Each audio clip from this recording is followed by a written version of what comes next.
Daedric Princes, Part 1.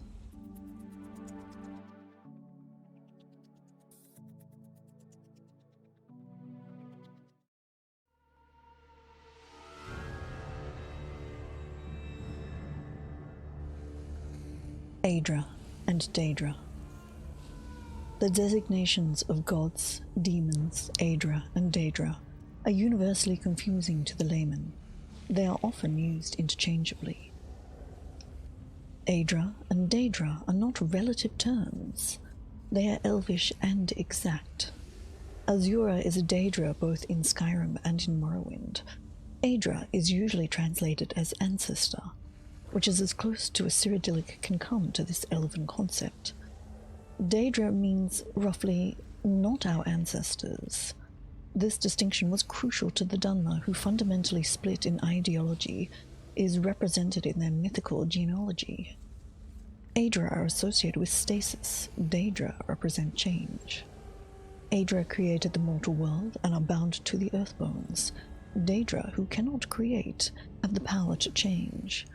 As part of the divine contract of creation, the Aedra can be killed, witness Lorcan and the moons. The Protean Daedra, for whom the rules do not apply, can only be banished. Boethiah's Proving. The following account is true. May it serve as a warning to those with ears to hear and hearts to know. On a certain day, at a certain time, the faithful gathered to perform certain rituals, hoping to gain a glimpse of their master. The day was correct, and the summoning true. Slashing a smoking tear through the veil, she, her very self, appeared before them, terrible and resplendent. She came arrayed in ebony darker than the moonless night, wielding a blade burning hotter than the surface of the sun. And though she wore the guise of a Dunmer warrior queen, she lowered above them like a statue carved from the Red Mountain itself. Why have you disturbed me? Surprised, the first among them prayed, "O Boethiah, prince of plots, deceiver of nations, queen of shadows, goddess of destruction, we come to worship thee." She looked down upon her followers gathering to bear witness, and frowning, she asked the first, "Tell me, you who profess to know me, how shall I know you?" Afeared, he exclaimed, "Each night I pray to thee, each night I call out thy wondrous names. Surely thou must recognize the sound of my voice, thou most devout of believers." She frowned and let out a long sigh, and then of a sudden he was gone, the air from her lungs dispersing him. Turning to the second, she asked, "And you? How shall I measure the worth of your existence?" Stunned by the power of her voice, he bowed before her darkening visage. She clapped her hands, and he too was gone.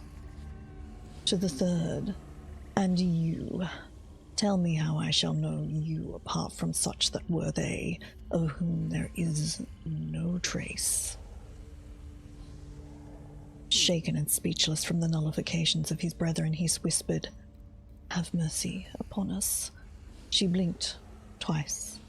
Once he was in agony, twice he was destroyed. She cast a withering glance across those remaining and said, "I do not grant mercy."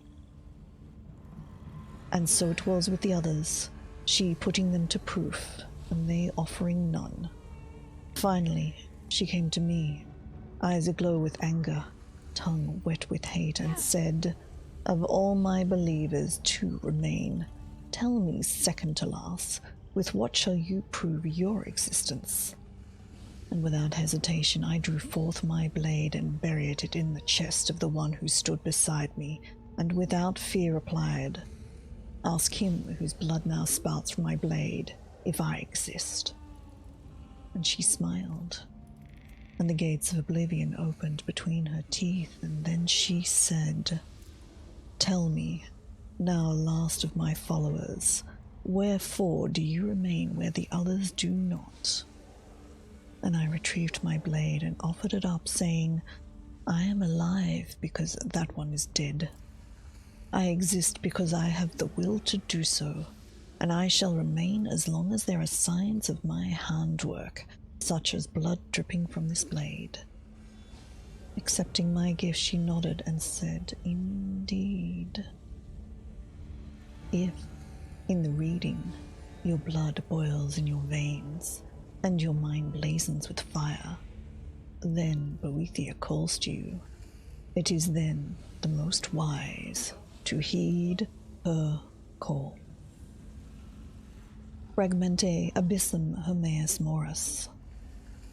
So Ysgramor collected the laments of the giant wives and brought them to Froa and Grosta, who twisted them into the woeful bowstring, so that Ysgramor could restring his mighty bow Long Launcher.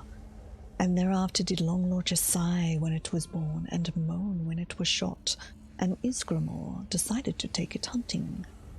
And he hunted and slew much game in the Atmoran Frostwood, until he paused at a ford to drink his fill. Then across the stream bounded the white stag of Fulgrim, and Ysgramor shot at it and missed, which in no wise pleased him. And he swore to pursue the white stag until it fell to him. But the stag was canny and quiet, and passed as a mist over snow, so that Ysgramor again did and again sight it, and again lose it. For even the sighing of the woeful bowstring made more sound than did the white stag.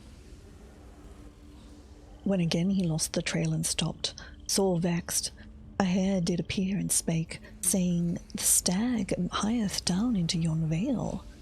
"How knoweth you this?" demanded Ysgramor of the hare, which replied, "I know, for I have long ears." "Yea, had you ears as long as mine, you too could hear your prey whenever it went." "Would then," said Ysgramor, "that my ears were as long as thine."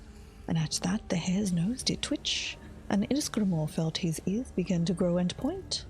But a fox did leap from the coppice and fall upon the hare, slaying it, and Ysgramor in wonder felt his ears dwindle to their wonted size.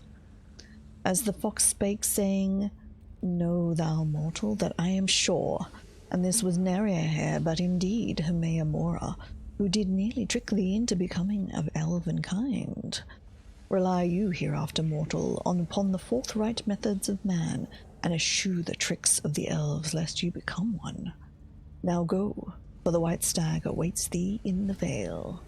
Hermaea Mora Pado Ada Io Nagaya Aba Agea Kava Apokra Dena Goria Ganga Akan.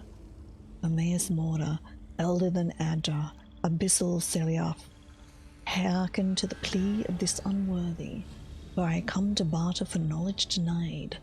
That which I seek is named upon this parchment, which I consume in your honor, O demon of knowledge, for my desire to know is beyond reckoning, and in recompense, whenever a price paid is named, it shall be met. I Hermaea Mora, I Hermaea Mora Altadun, ad home Lycan AI.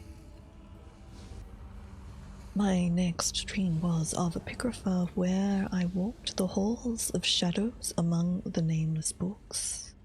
Among concepts and arguments I inhaled like smoke, and in my left hand was a scroll of vellum, in my right hand a plume, and I wrote histories as I passed, yet the scroll was unfilled. For as I wrote words, beneath the words above vanished. Then I paused at a plinth of lapis, for it contained an object heretofore unremarked, an urn with a curious finale. So I set aside scroll and plume, and grasped the finale, and lifted the lid. Within the urn was a viscous and noisome fluid, upon which floated, grey and glistening, a mortal's organ of thought.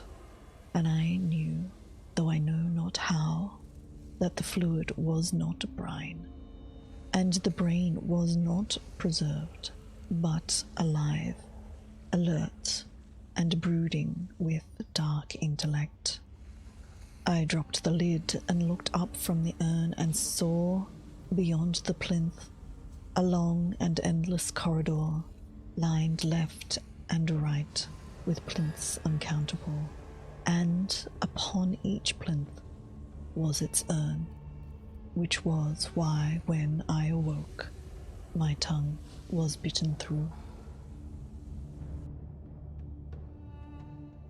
I hope you've been enjoying these lore readings, and if you have, please do consider subscribing to the channel.